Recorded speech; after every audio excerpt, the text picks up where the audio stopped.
بسم اللہ الرحمن الرحیم. ڈیئر اسٹوڈنٹس، آج ہم چیپٹر 1 لیکچر نمبر 2 مینجمنٹ 311 اور IMH 311 ڈسکس کریں گے. اس میں آج کا ہمارا ٹاپک ہے definition of psychology and history of industrial psychology.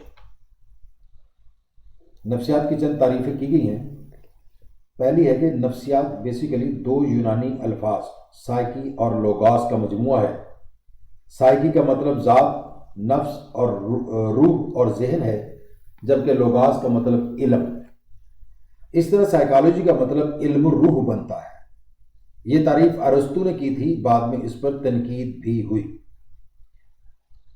Basically نفسیات کی تعریفیں اور بھی کئی ماہرین نے کی ہیں، لیکن ایک جو بیسٹ ڈیفینیشن ہے وہ یہ ہو سکتی ہے کہ نفسیات وہ علم ہے جو انسانی زندگی کے نفسیاتی پہلوؤں کو سائنسی طور پر زیر بحث لاتا ہے اور انسان کو درپیش مسائل کا حل تلاش کر کے انسان کی حقیقی خوشحالی میں اضافہ کرتا ہے.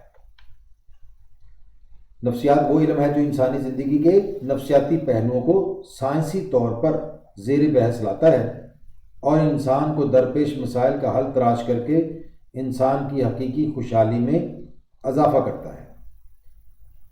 اس کے بعد صنعتی نفسیات، کیونکہ ہمارا اصل تعلق جو ہے اس سبجیکٹ کا وہ ہے انڈسٹریل مینجمنٹ کے ساتھ، انڈسٹریل سائیکالوجی کے ساتھ، اس لیے ہم آگے اگلے ٹاپک میں اس میں ڈسکس کر رہے ہیں تاریخ، صنعتی نفسیات کی تاریخ. صنعتی ترقی کا آغاز سب سے پہلے انگلستان سے ہوا.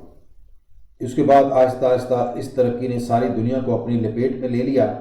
اس ترقی نے انسان کی پرانی زندگی بدل دی اور روزگار کے مواقع انسان کے لیے بڑھ گئے.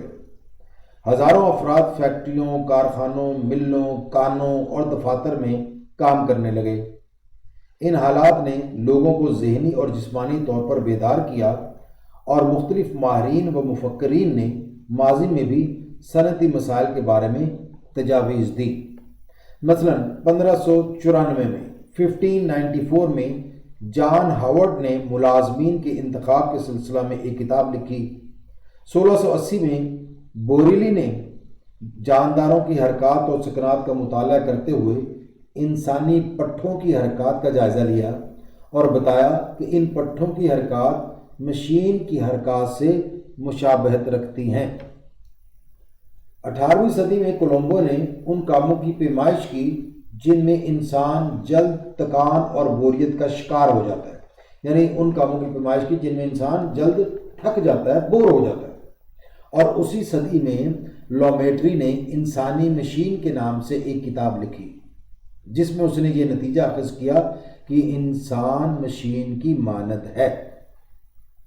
1890 میں میرے نے انسانی حرکات کے بارے میں مختلف طریقے بتائے کہ ان حرکات سے مشینوں پر کام کیسے کر سکتے ہیں. مسٹر پارس نے پیشہ ورانہ رہنمائی یعنی پروفیشنل گائیڈنس کے لیے 1908 میں کام کیا اور اس بات پر زور دیا کہ ہر کام کے لیے اسپیشلسٹ افراد کی ضرورت ہوتی ہے. 1910 سے 1920 میں وقت اور حرکت کے قوانین پر تحقیق ہوئی، یعنی ٹائم اینڈ موشن اسٹڈی، اور سب سے زیادہ کام اس موضوع پر مسٹر ٹیلر نے کیا. جیسا کہ پہلے بیان کر چکا ہوں میں کہ نفسیات تمام سائنسی علوم میں سب سے کم عمر سائنسی مضمون ہے. سائنسی خطوط پر اس مضمون کا باقاعدہ مطالعہ 1879 میں شروع ہوا، جبکہ اسی سال اس کی پہلی تجربہ گاہ جرمنی کی یونیورسٹی لیپزگ میں ولیم ونڈٹ نے قائم کی. صنعتی نفسیات علم نفسیات کی جتنی بھی برانچز ہیں ان میں سب سے کم سن اور نوزائیدہ برانچ ہے. صنعتی نفسیات کی پہلی کتاب 1913 میں شائع ہوئی جس کو ہیگو مسٹر برگ نے تصنیف کیا اور اس کا بک کا نام سائیکالوجی آف انڈسٹریل ایفیشنسی رکھا گیا.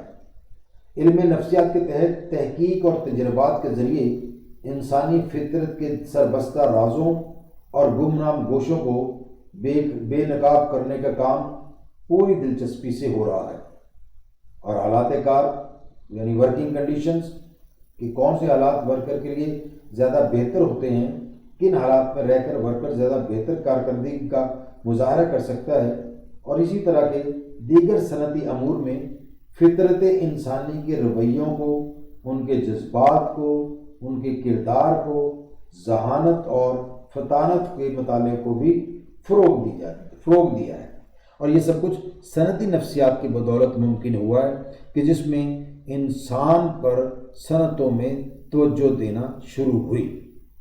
تو جناب والا آج کا ٹاپک یہی تھا، انشاءاللہ ہم نیکسٹ ٹاپک میں ایک صنعتی نفسیات کی تعریف اور اس کی نوعیت کے بارے میں ڈسکس کریں گے۔ اس وقت کے لیے اللہ حافظ۔